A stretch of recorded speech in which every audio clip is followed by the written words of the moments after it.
ജീവമൊഴി കാൽവരിനാഥന്റെ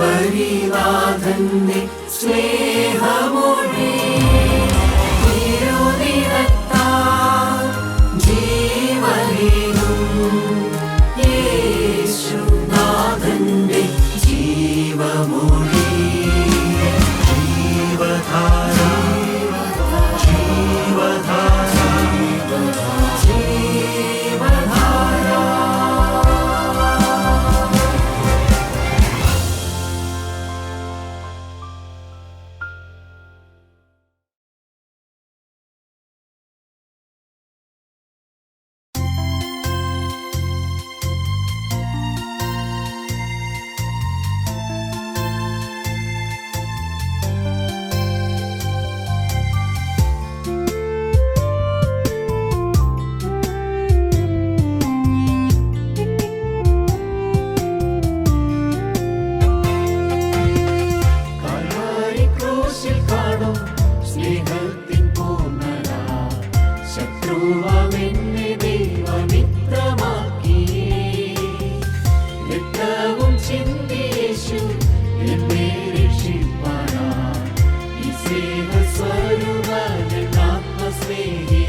രോഗത്തിൽ എൻ സൗഖ്യമാ ഘോര വിപത്തുകളിലെന്നിതാ ശാശ്വത ഭുജങ്ങളാൽ മാറോടണച്ചിടും ഈ സ്നേഹസ്വരൂപൻ ആത്മസ്നേഹിതൻ ഈ സ്നേഹസ്വരൂപൻ ആത്മസ്നേഹിതൻ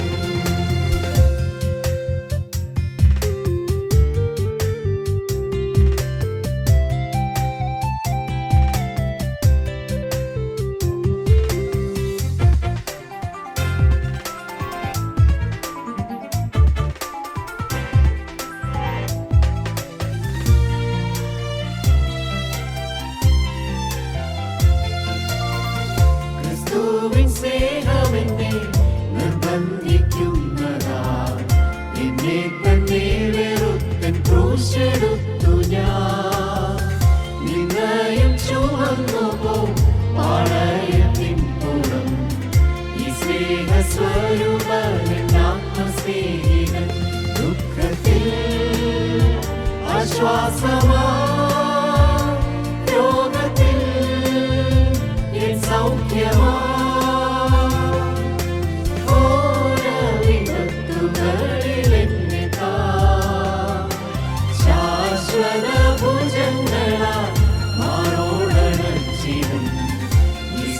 സ്നേഹസ്വരൂപൻ ആത്മസ്നേഹിതൻ ഈ സ്നേഹസ്വരൂപൻ ആത്മസ്നേഹിതൻ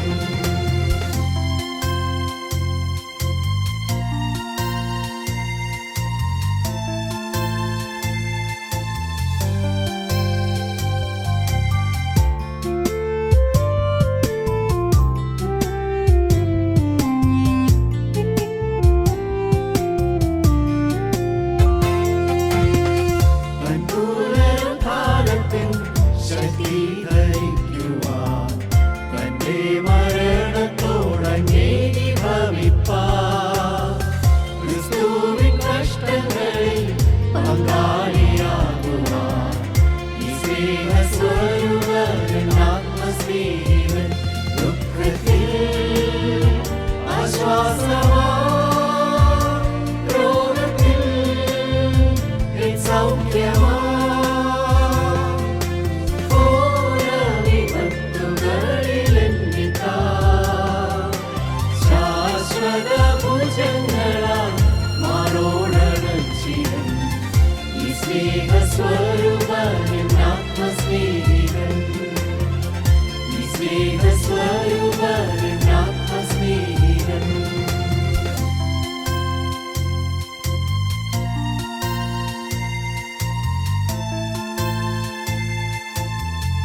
സൗഖ്യമാ ഘോര വിപത്തുകളിലെന്നിതാ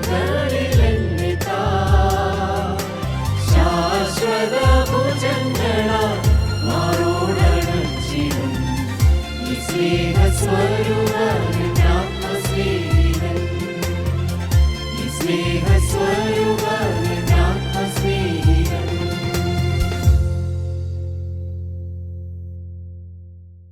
യേശുക്രിസ്തുവിൻ്റെ പരിശുദ്ധമായ നാമം മുഹൂർത്തപ്പെടുമാറാകട്ടെ. നമുക്ക് ദൈവത്തിൻ്റെ വചനത്തിൽ നിന്ന് 2 വേദഭാഗം വായിക്കാം. അപ്പോസ്തല പ്രവൃത്തികളുടെ പുസ്തകം 17-ാം അധ്യായം 30, 31, 32 വാക്യം. ലൂക്കോസിൻ്റെ സുവിശേഷം 19-ാം അധ്യായം 41 മുതൽ 44 വരെയുള്ള വാക്യം. എന്നാൽ അറിയായ്മയുടെ കാലങ്ങളെ ദൈവം ലക്ഷ്യമാക്കാതെ ഇപ്പോൾ എല്ലായിടത്തും എല്ലാവരും മാനസാന്തരപ്പെടണമെന്ന് മനുഷ്യരോട് കൽപ്പിക്കുന്നു.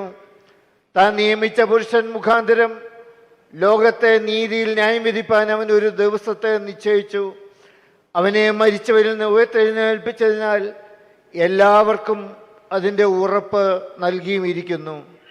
മരിച്ചവരുടെ പുനരുത്ഥാനത്തെക്കുറിച്ച് കേട്ടിട്ട് ചിലർ പരിഹസിച്ചു.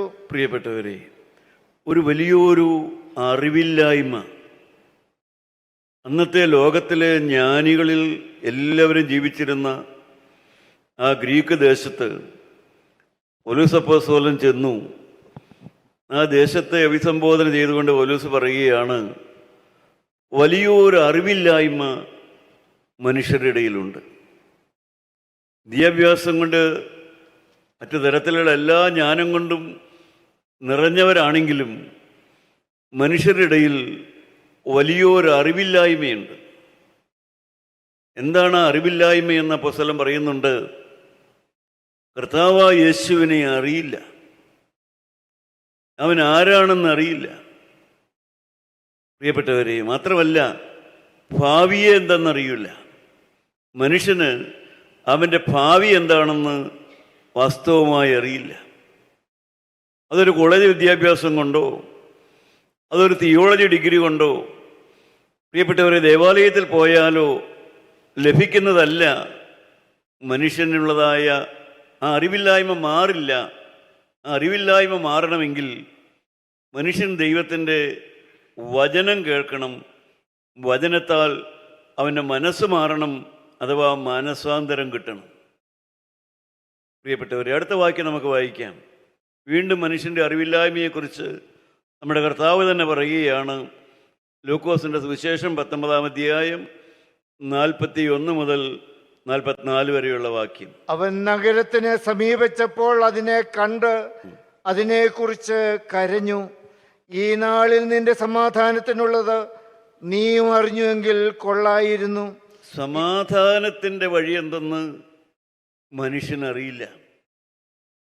സമാധാനത്തിൻ്റെ വഴി എന്തെന്ന് അത് യെരുശലേമാണ്, ദേവാലയമുള്ള സ്ഥലമാണ്, ആഘോഷവും പെരുന്നാളുകളും എല്ലാമുള്ള ദേശമാണ്. എന്നാൽ ആ ദേശവാസികൾക്ക് സമാധാനത്തിൻ്റെ വഴി എന്താണെന്ന് അറിഞ്ഞുകൂടാ. താഴത്തേക്ക്. ഇപ്പോഴോ അത് നിന്റെ കണ്ണിന് മറഞ്ഞിരിക്കുന്നു.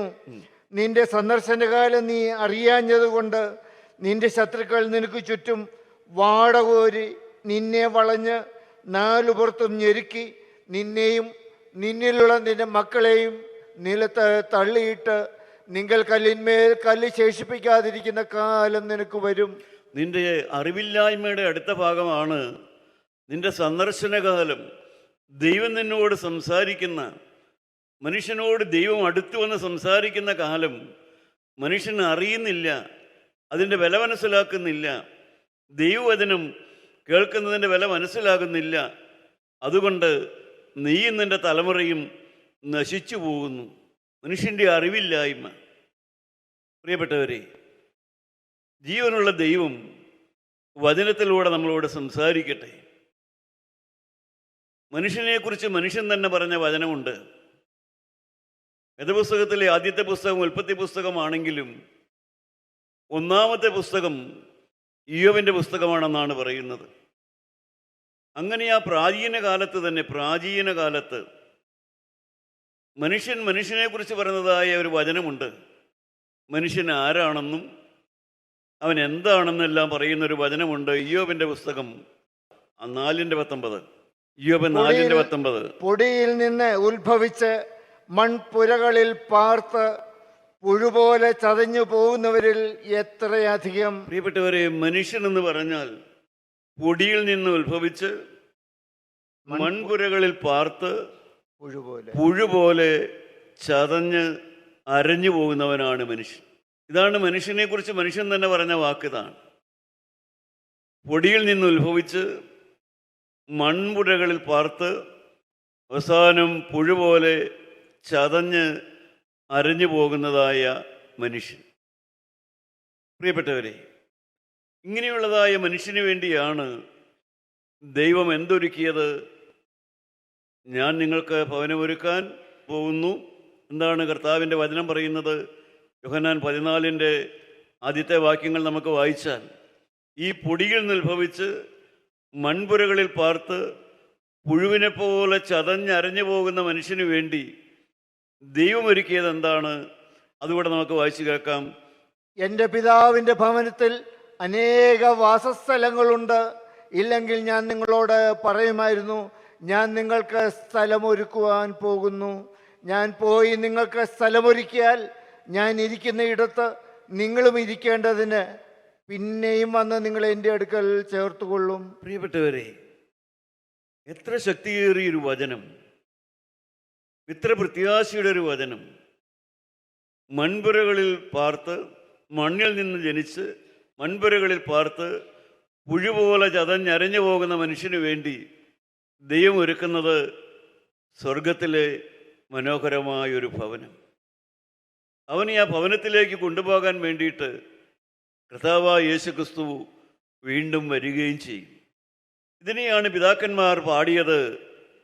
ദൈവം സൃഷ്ടിച്ചാദരത്തെ സൃഷ്ടാവോടു തുല്യം സൃഷ്ടി മയരുദ്യാനത്തിൽ തരുനിരയിൽ പോയി വന്നിടും അതു കാൺമാനുള്ള ആനന്ദം സൂക്ഷിച്ചും കൊണ്ടേ മേരി കൂറും നീറേന്മാർ മണ്ണിലുയർച്ചയിലാശ്ചര്യം. മണ്ണായ മനുഷ്യൻ്റെ ഉയർച്ച. ഏദൻ തോട്ടത്തിൽ ആദാമിൻ്റെയും ഹവ്വായുടെയും കൂടെ ജീവനുള്ള ദൈവം നടന്നപ്പോൾ ആ തോട്ടത്തിൻ്റെ തരുനിരകളുടെ ഇടയിലൂടെ ആദാമിൻ്റെയും ഹവ്വായുടെയും കൂടെ നിത്യനായ ദൈവം നടന്നപ്പോൾ ആ കാഴ്ച കണ്ടുകൊണ്ട് മാലാഖമാർ പാടിയ പാട്ടായിട്ടാണ് പിതാക്കന്മാർ ആ പാട്ടിനെ ക്രമീകരിച്ചിരിക്കുന്നത്.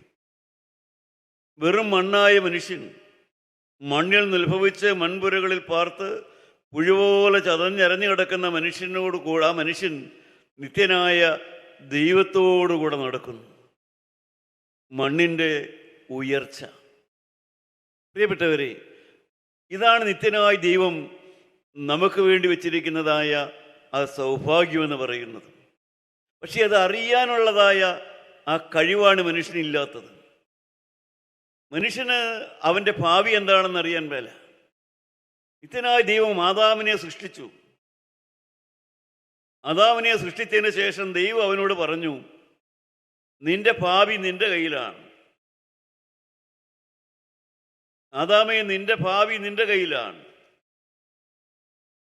അത് ദൈവത്തിൻ്റെ കയ്യിലല്ല, അത് വേറെ ആരുടെയും കയ്യിലല്ല, ഒരു സഭയുടെയും കയ്യിലല്ല, ഒരു പള്ളിയുടെയും കയ്യിലല്ല, അത് നിന്റെ കയ്യിലാണ്. ഇപ്പം ഞാൻ നിന്നോട് പറഞ്ഞ വചനം അനുസരിച്ച് നീ ജീവിച്ചാൽ അത് നിനക്ക് ഭാവിയുണ്ട്. നിനക്ക് ഞാൻ തരുന്ന ഭാവി നീ നഷ്ടപ്പെടുത്തരുത്.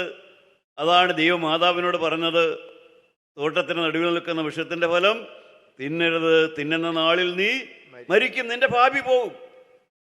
പ്രിയപ്പെട്ടവരെ, മനുഷ്യന് അറിവില്ലാതെ പോകുന്നു, അഥവാ പിശാചിനാൽ വഞ്ചിക്കപ്പെടുന്നു. പിശാചി മനുഷ്യനെ വഞ്ചിക്കുന്നു. അവൻ്റെ ഭാവി തകർത്ത് കളയുന്നു. മനുഷ്യൻ ഈ പാപി എങ്ങനെയാണ് ഉണ്ടാകുന്നത്? യോഹന്നാന്റെ സുവിശേഷം 5-ാം അധ്യായം 24-ാമത്തെ വാക്യം നമുക്ക് വായിച്ചു നോക്കാം. മനുഷ്യൻ ഈ നല്ലതായ ഭാവി, നിത്യനായ ദൈവം ഒരുക്കുന്നതായ ഭവനത്തിൽ മനുഷ്യൻ എത്തിച്ചേരുന്നതായ ആ ഭാവിയെക്കുറിച്ച് ദൈവത്തിൻ്റെ വചനം പറയുന്നു. യോഹന്നാൻ 5:24, 5:24 ജോൺ.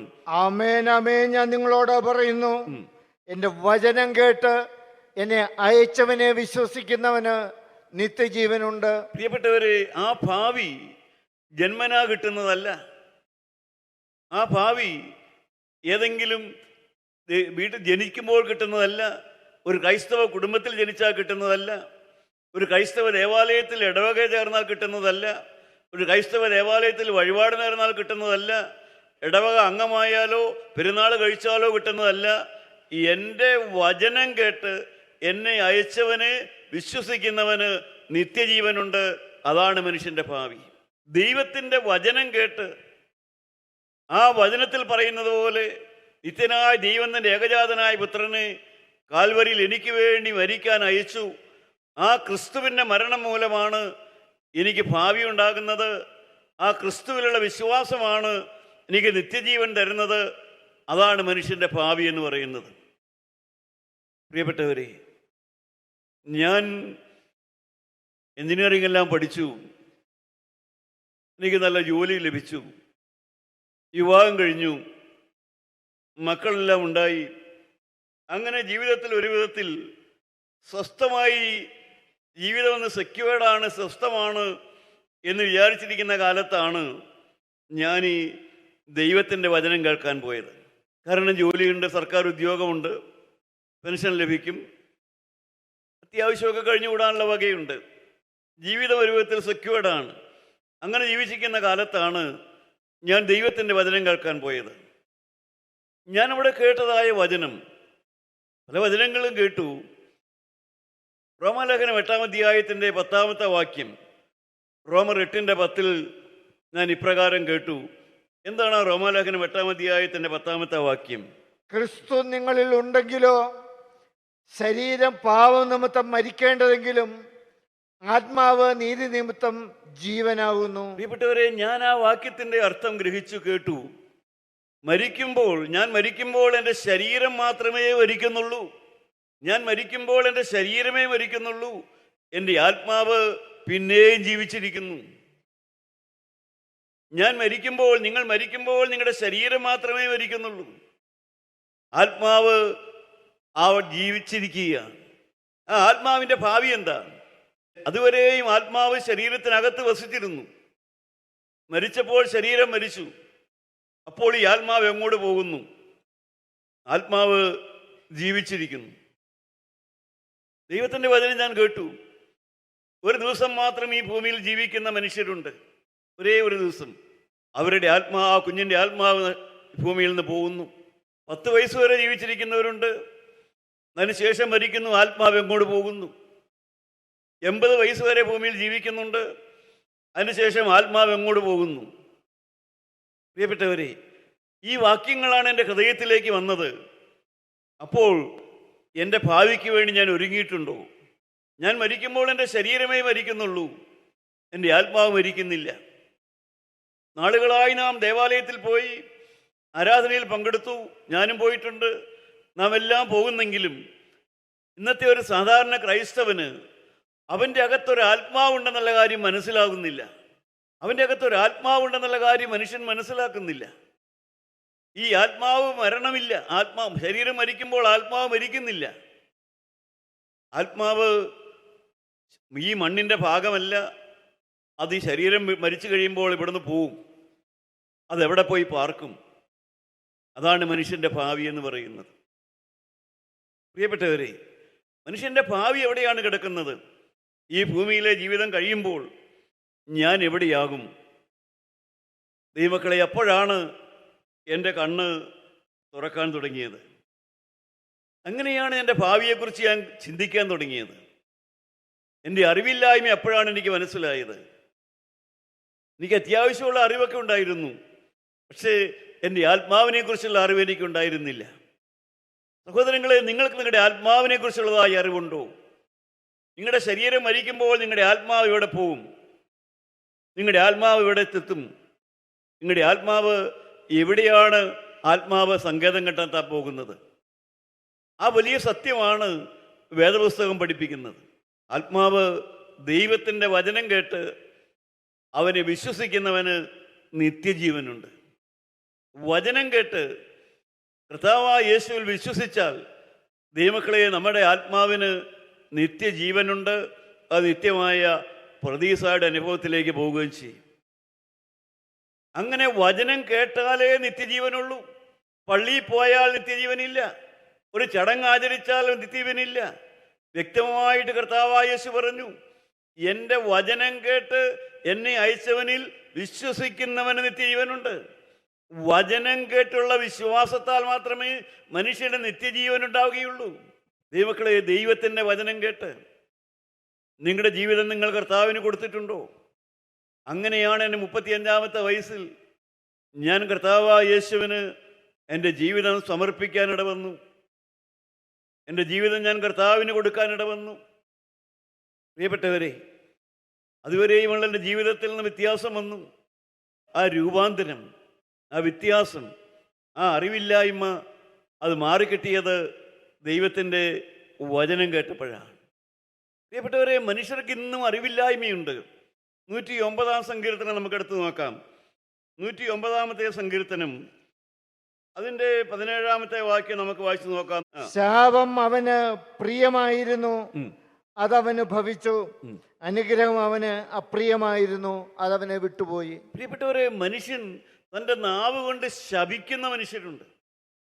ശാപം അവന് പ്രിയമാണ്.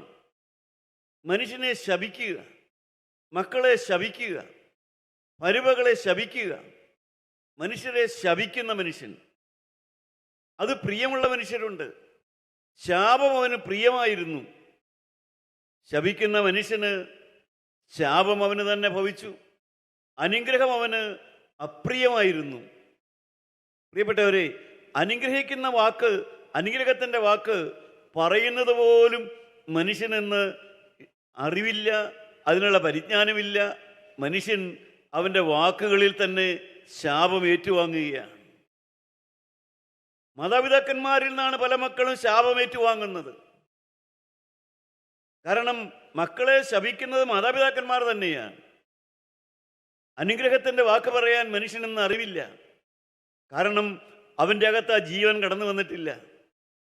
അകത്തേക്ക് കർത്താവായ യേശു പറഞ്ഞ ജീവൻ കടന്നു വരാത്തത് കൊണ്ട് അനുഗ്രഹത്തിൻ്റെ വാക്ക് പറയാൻ മനുഷ്യന് അറിവില്ല. 18-ാമത്തെ വാക്യം വായിക്കാം. അടുത്ത വാക്യം, അവൻ വസ്ത്രം പോലെ ശാപം ധരിച്ചു, അത് വെള്ളം പോലെ അവൻ്റെ ഉള്ളിലും എണ്ണ പോലെ അവൻ്റെ അസ്ഥികളിലും ചെന്നു. പ്രിയപ്പെട്ടവരെ, മനുഷ്യനെന്ന് സ്വയം നശിക്കുകയാണ്. അവൻ്റെ അസ്ഥിയിലേക്ക് ശാപം പറ്റിപ്പിടിക്കുകയാണ്. ശാപവാക്ക് പറഞ്ഞ്, ശാപവാക്ക് കേട്ട് മനുഷ്യൻ്റെ ജീവിതവും മനുഷ്യൻ്റെ ഭാവിയും അവൻ്റെ അസ്ഥിയിലേക്ക് വസ്ത്രം ധരിക്കുന്നത് പോലെ ഇന്ന് മനുഷ്യനെ ശാപമെന്ന് പിടിച്ചിരിക്കുകയാണ്. ആ ശാപ ജീവിതത്തിൽ നിന്ന് മനുഷ്യന് കരകയറാൻ സാധിക്കുന്നില്ല. അത് അവന് പുതയ്ക്കുന്ന വസ്ത്രം പോലെയും നിത്യമരക്ക് കിട്ടുന്ന കച്ച പോലെയും ഇരിക്കട്ടെ. പ്രിയപ്പെട്ടവരെ, ഈ ശാപവാക്ക് പറഞ്ഞും ശാപവാക്ക് കേട്ടും ഇത് തന്നെയാണ് അവൻ്റെ അരയ്ക്ക് വസ്ത്രം ധരിച്ചിരിക്കുന്ന പോലെ മനുഷ്യനൊരു ന്യായവിധിയെ നേരിടുകയാണ്. ന്യായവിധി എന്ന് പറയുന്ന അവസാനമുള്ളതായ നിത്യനരകത്തിന് ന്യായവിധിയല്ല. ഇന്ന് നമ്മുടെയെല്ലാം കുടുംബങ്ങളിലും നമ്മുടെയെല്ലാം പ്രിയപ്പെട്ടവരും നമ്മുടെ പല മക്കളും ശാപമേറ്റുവാങ്ങിയിരിക്കുകയാണ്, ശപിക്കപ്പെട്ടിരിക്കുകയാണ്. കാരണം ശപിക്കുന്ന വാക്ക് പറയുന്നതാണ് മനുഷ്യനിഷ്ടം. മനുഷ്യന് അറിഞ്ഞുകൂടാ, അനുഗ്രഹത്തിൻ്റെ വാക്ക് പറയണമെന്ന് അറിഞ്ഞുകൂടാ മനുഷ്യൻ. അപ്പോസ്തലനായ പത്രോസ് പറയും, പത്രോസിൻ്റെ 1-ാമത്തെ ലേഖനം 3-ാം അധ്യായത്തിൻ്റെ 8-ാമത്തെ വാക്യമല്ലേ ഒന്ന് വായിച്ചു നോക്കി. അപ്പോസ്തലൻ പറയും, നമ്മുടെ ജീവിതത്തിന് ഭാവി ഉണ്ടാകണമെങ്കിൽ നാം എങ്ങനെയുള്ളവരായിരിക്കണം? തീർച്ചയ്ക്ക് എല്ലാവരും ഐക്യമത്യവും സഹതാപവും സഹോദരപ്രീതിയും മനസ്സലിവും വിനയബുദ്ധിയുള്ളവരുമായിരിപ്പിൻ.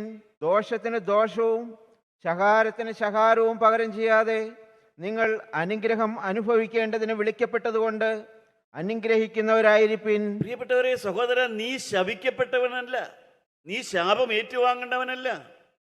നീ ശാപത്തിന് കീഴിൽ ജീവിക്കേണ്ടവനല്ല. നിന്റെ കുടുംബം ശാപത്തിന് കീഴിൽ കഴിയേണ്ടതല്ല. നിന്റെ വിദ്യാഭ്യാസവും നിന്റെ ഭാവിയും നിന്റെ കുടുംബജീവിതവും നിന്റെ ആരോഗ്യവും നിനക്കുള്ളതായ ശ്രേയസ്സും ഏതെങ്കിലും ശാപത്തിൻ്റെ കീഴിൽ കിടക്കേണ്ടതല്ല. നീ ഒന്നാമത് നീ അനുഗ്രഹത്തിൻ്റെ വാക്ക് പറയുന്നവനാകണം. നീ അനുഗ്രഹിക്കപ്പെട്ടവനാകണം. നീ അനുഗ്രഹത്തിലേക്ക് കടന്നു വരണം. ശാപം അവൻ ഇഷ്ടമായിരുന്നു, ശപിക്കുന്നവൻ ശപിക്കുന്നു. വഴി അറിയാൻ മേലാത്തവൻ ആ ശാപത്തിൽ നിന്ന് മോചനം പ്രാപിക്കുന്നത് എങ്ങനെയെന്ന് അറിവില്ലാത്ത മനുഷ്യൻ ശാപം ഏറ്റുവാങ്ങി നശിച്ചുകൊണ്ടിരിക്കുന്ന കാലം, കുടുംബങ്ങൾ നശിച്ചുകൊണ്ടിരിക്കുന്ന കാലം. ദൈവത്തിൻ്റെ വചനം പറയുന്നു, പ്രിയപ്പെട്ടവർ, എന്താണ് പറയുന്നത്? സദൃശ്യവാക്യം 26:2 പറയുന്നു. എന്താണ് സദൃശ്യവാക്യം 26:2 അധ്യായം പറയുന്നത്? ഗിരികയിൽ പാറിപ്പോകുന്നതും മീവൽ പക്ഷി പറന്നു പോകുന്നതും പോലെ കാരണം കൂടാതെ ശാപം പറ്റുകയില്ല. പ്രിയപ്പെട്ടവരെ, കാരണം കൂടാതെ ശാപം പറ്റുകയുമില്ല. പ്രസംഗത്തിൽ 23:5 കൂടെ നമുക്ക് വായിക്കാം. പ്രിയപ്പെട്ടവരെ, നിങ്ങളുടെ ജീവിതത്തിൽ കാര്യമില്ലെങ്കിൽ, ഒരു കാരണമില്ലെങ്കിൽ, തിന്മയില്ലെങ്കിൽ, പാപമില്ലെങ്കിൽ, നിങ്ങളിപ്പോഴും പാപത്തെ തന്നെ കെട്ടിപ്പിടിച്ച് കിടക്കുന്നില്ല എങ്കിൽ കാരണം കൂടാതെ നിങ്ങളുടെ ജീവിതം ശപിക്കപ്പെട്ട് കിടക്കില്ല. ഇന്ന് അനേകരും തന്നെത്താൻ നിലവിളിക്കുന്നവരാണ്. അയ്യോ, എൻ്റെ കുടുംബം ശപിക്കപ്പെട്ടതാണ്, എൻ്റെ ജീവിതം ശപിക്കപ്പെട്ടതാണ്, അതിനെൻ്റെ കാരണവന്മാരാണ് കാരണക്കാർ, എൻ്റെ പിതാവാണ് കാരണക്കാർ, മറ്റവൻ അങ്ങനെ ചെയ്തത് കൊണ്ടാണ്, അവൻ കൂടോത്രം ചെയ്തത് കൊണ്ടാണ്, മന്ത്രവാദം ചെയ്തത് കൊണ്ടാണ്, ഇതെല്ലാം കൊണ്ടാണ് എനിക്ക് ശാപം പറ്റിയത്. അങ്ങനെ ശാപത്തിന് കീഴിൽ ശാപത്തെ ഓർത്ത് കരയുന്ന വലിയൊരു തലമുറയിലാണ് നാം ജീവിക്കുന്നത്. ആവർത്തന പുസ്തകം 23-ാം അധ്യായത്തിൻ്റെ 5-ാമത്തെ വാക്യം നമുക്ക് വായിക്കാം. നിന്റെ ദൈവമായ യഹോവ നിന്നെ സ്നേഹിച്ചതുകൊണ്ട് നിന്റെ ദൈവമായ യഹോവ ശാപം നിനക്ക് അനുഗ്രഹമാക്കി തീർത്തു. പ്രിയപ്പെട്ടവരെ, ഒരു നിത്യനായ ദൈവത്തെ സ്നേഹിക്കുന്ന ഒരു അനുഭവത്തിലേക്ക്, ദൈവം നിന്നെ സ്നേഹിക്കുന്നത് കൊണ്ട് നിത്യനായ ദൈവം നിന്റെ ശാപം നിനക്ക് അനുഗ്രഹമാക്കി മാറ്റിത്തരും. ശാപം അനുഗ്രഹമാക്കുന്ന ദൈവം. കാരണം കൂടാതെ ശാപം പറ്റുകയില്ല എങ്കിലും ശാപം വസ്ത്രം ധരിക്കുന്നത് പോലെ വസ്ത്രം ധരിച്ച് അനേക കുടുംബങ്ങൾ, പ്രിയപ്പെട്ടവരെ, നിരാശയിൽ തളർന്നു കിടക്കുന്നു. ദൈവമക്കളെ, മരണസമയത്ത് അടുത്തു വരുന്നൊരു ദൈവം, മരിച്ചുകൊണ്ടിരിക്കുമ്പോൾ നിന്നോട് സംസാരിക്കുന്നൊരു ദൈവം, നിത്യനായ ദൈവം ദാവീദിനോട് സംസാരിച്ചു. ദാവീദേ, ഞാൻ നീയുമായി ഒരു ശാശ്വത ഉടമ്പടിയുണ്ട്, ഒരു നിലനിൽക്കുന്ന ഉടമ്പടിയുണ്ട്. ഈ നിത്യനായ ദൈവത്തെ നിങ്ങൾക്ക് വേണമോ? രോഗം വന്നാൽ മാറാത്ത ദൈവം, കഷ്ടത വന്നാൽ മാറാത്ത ദൈവം, സഹോദര, ശാപം മാറ്റിത്തരുന്നൊരു ദൈവം, ബന്ധനം അഴിച്ചു തരുന്നൊരു ദൈവം, സ്വഭാവം മാറ്റിത്തരുന്നൊരു ദൈവം, നിന്റെ കുടുംബത്തിലെ ദാരിദ്ര്യം മാറ്റിത്തരുന്നൊരു ദൈവം, സകലത്തിനും മതിയായൊരു ദൈവം.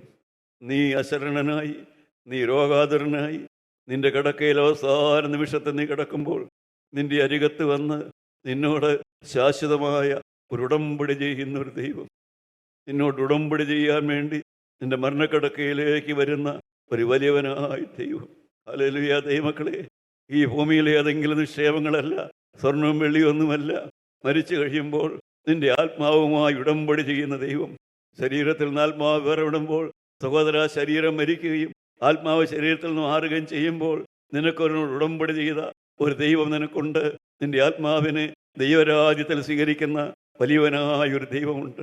പ്രിയപ്പെട്ടവരെ, ഈ നിത്യനായ ദൈവത്തിന് ഇന്ന് നിങ്ങളുടെ ഹൃദയത്തിൽ നിങ്ങൾക്ക് വേണമോ? പ്രിയപ്പെട്ടവരെ, ഇന്ന് നിങ്ങൾ അവനെ സ്വീകരിച്ചില്ല എങ്കിൽ നിങ്ങളുടെ മരണക്കിടക്കയിൽ നിങ്ങളോട് സംസാരിക്കാൻ അവൻ വരികയില്ല. പ്രിയപ്പെട്ടവരെ, നിങ്ങളുടെ ഹൃദയം അവന് കൊടുത്തില്ല എങ്കിൽ നിങ്ങളുടെ അതിവേദനയുടെ കാലത്ത് നിങ്ങളോട് സംസാരിപ്പാൻ അവന് കിട്ടിയെന്ന് വരികയില്ല.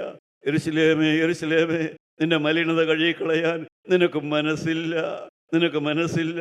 എന്നെ കേൾക്കുന്ന പ്രിയപ്പെട്ടവരെ, പാപത്തോട് യാത്ര പറഞ്ഞാൽ, കർത്താവിലേക്ക് തിരിഞ്ഞാൽ അങ്ങനെ നിനക്കൊരു അഭിവൃദ്ധിയുണ്ട്. നിന്റെ സന്ദർശനകാലം നീ അറിയുന്നില്ല. നിത്യനായ ദൈവം നിന്നെ സന്ദർശിക്കുന്ന കാലമാണ്. അങ്ങനെ നിന്റെ ഭവനത്തെ നന്നാക്കി തരാൻ, നിന്റെ ഭാവി ശോഭനമാക്കാൻ, നിന്റെ കുഞ്ഞുങ്ങളെ അനുഗ്രഹത്തിലേക്ക് നടത്താൻ, നീയും നിന്റെ ഭർത്താവും തമ്മിലുള്ള ഭിന്നത മാറ്റാൻ, നീയും നിന്റെ ഭാര്യയും തമ്മിലുള്ള അകൽച്ച മാറ്റാൻ, നിങ്ങൾക്കൊരു മനസ്സ് തരാൻ വേണ്ടി ദൈവം നിങ്ങളെ സന്ദർശിക്കുകയാണ്. പ്രിയപ്പെട്ടവരെ, വേറെ ഒന്നിനുമല്ല. പണം പിരിക്കാനല്ല, സഭ മാറ്റാനല്ല, മതം മാറ്റാനല്ല. മകനെ, നിന്റെ മരണക്കിടക്കയിൽ നിന്നോട് ഉടമ്പടി ചെയ്യാൻ വേണ്ടി അവിടെ ഒന്ന് വന്ന് ഇരിക്കാൻ എനിക്കൊരു ആഗ്രഹമുണ്ട് മകനെ. അതിന് ഇന്ന് നിന്റെ ഹൃദയം എനിക്കൊന്ന് തരാമോ? ഹല്ലേലൂയ. ദൈവമക്കളെ, നീ മരിച്ചുകൊണ്ടിരിക്കുന്ന നേരത്ത് നിന്റെ മരണക്കിടക്കയിൽ വന്നിരുന്ന് നിന്നോട് ഈ ഉടമ്പടിയെല്ലാം ഒന്ന് ഓർപ്പിക്കാൻ വേണ്ടിയിട്ട് ഞാനും നീയും തമ്മിൽ ഉടമ്പടി ചെയ്തില്ലേ? ആ ഉടമ്പടിയുടെ ഫലമായിട്ട് നിന്റെ ആത്മാവിനെ സ്വീകരിക്കാൻ വേണ്ടി ഞാൻ വന്നിരിക്കുകയാണെന്ന് ദൈവപ്പെട്ടവനെ, നിന്റെ കടക്കരികിൽ വന്ന് മരണക്കടക്കയിൽ വന്ന് നിന്നോ ഓർപ്പിക്കുന്ന ഒരു ദൈവമുണ്ട് പ്രിയപ്പെട്ടവരെ. വന്നിത്തനായ ദൈവമാണ് നിനക്കും എനിക്കും വേണ്ടി മരിച്ചത്. അവന്റെ തിരുരക്തമാണ് ഇവിടെ ഒഴുകിക്കൊണ്ടിരിക്കുന്നത്. ആ രക്തമാണ് നിങ്ങൾ സംസാരിച്ചു കൊണ്ടിരിക്കുന്നത്. ആ തിരുരക്തം നിങ്ങളെ കഴുകട്ടെ പ്രിയപ്പെട്ടവരെ. പൊന്തിയോസ് പീലാത്തോസ് 3 പേരെ വിസ്തരിച്ചു. അന്ന് വെള്ളിയാഴ്ച 2 പേരുടെ കുറ്റം തെളിഞ്ഞു, അവർക്ക് കുരിശ് കൊടുത്തു. ഒരാളുടെ കുറ്റം തെളിഞ്ഞില്ല. 3 പേരെ വിസ്തരിച്ചു. ഒരുവൻ കുറ്റമില്ലാത്തവനായിരുന്നു. കുറ്റമില്ലാത്തവനെയും അന്ന് കുരിശിലേക്ക് ഏൽപ്പിച്ചു. അതിൻ്റെ കാരണം എന്താണ് പ്രിയപ്പെട്ടവരെ? അതിൻ്റെ കാരണക്കാരൻ ഞാനാണ്. അതിൻ്റെ കാരണക്കാരൻ നീയാണ്. കുറ്റമില്ലാത്തവനെ കുരിശിൽ തറയ്ക്കാൻ വേണ്ടി പൊന്തിയോസ് പീലാത്തോസ് വിട്ടുകൊടുത്തെങ്കിൽ അതിന്റെ കാരണക്കാരൻ ഞാനാണ്. അതിന്റെ കാരണക്കാരൻ നീയാണ്.